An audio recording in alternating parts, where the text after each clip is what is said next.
నాలుగో రోజు ఆహ్, పెసరు పెసర్లు పూర్ణం చేసి బెల్లంతో హ్మ్.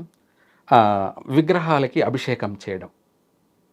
విగ్రహాలకి అభిషేకం చేయడం. దాన్ని ఓకే. పూర్ణం అంటారు. ఆహా! పెసలతోటి అభిషేకం చేసి, ఆ చేసిన అభిషేకాన్ని కొంచెం ప్రసాదం కింద తీసుకొని అంటే పిల్లలకి. లిక్విడ్ లాగా చేయాలండి? అవును. అంటే మనం అరిసెలకు దానికి పాకం అవును. షుగర్ పాకంలాగా సిరప్ లాగా చేస్తాం కదా! చేస్తాం అది కదా! అలా. కొంచెం లిక్విడ్ ఎక్కువగా చేసి, ఆహా! దాంతో అభిషేకం చేసి, ఆ అభిషేకం చేసిన దాంట్లోనే కొద్దిగా తీసి పక్కకు పెట్టుకోవాలి.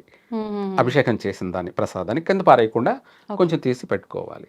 అలా చేసేసిన తర్వాత మామూలుగా అలంకరణ చేసేసుకొని, దారం చుట్టి దారం చుట్టాలి. దారం చుట్టాలి. ఎన్ని వరుసలుగా 5 చుట్టాలి? పోగుల దారంతోటి దారము ఒక 5 చుట్లు చుట్టేసి 5 పోగులు, 5 చుట్లు. 5 చుట్లు చుట్టేసి 5 ప్రదక్షిణలు చేసి, హ్మ్. ఆ తర్వాత అయిపోయిన తర్వాత ఆ ప్రసాదాన్ని పిల్లలకు కానీ అందరూ కూడా తినొచ్చు.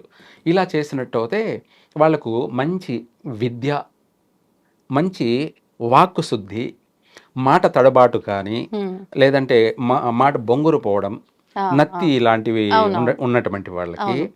చక్కగా పిల్లలకి మంచి ఉచ్చారణ వస్తుంది. హ్మ్. మంచి ఉచ్చారణ రావడము, తర్వాత వాళ్ళు చదువులో కూడా బాగా రానివ్వటం. హ్మ్. ఎంత కఠినమైన పదాలను కానీ బాగా మాట్లాడడం, పలకడం కానీ, తర్వాత జ్ఞాపక శక్తి పెరగడం కానీ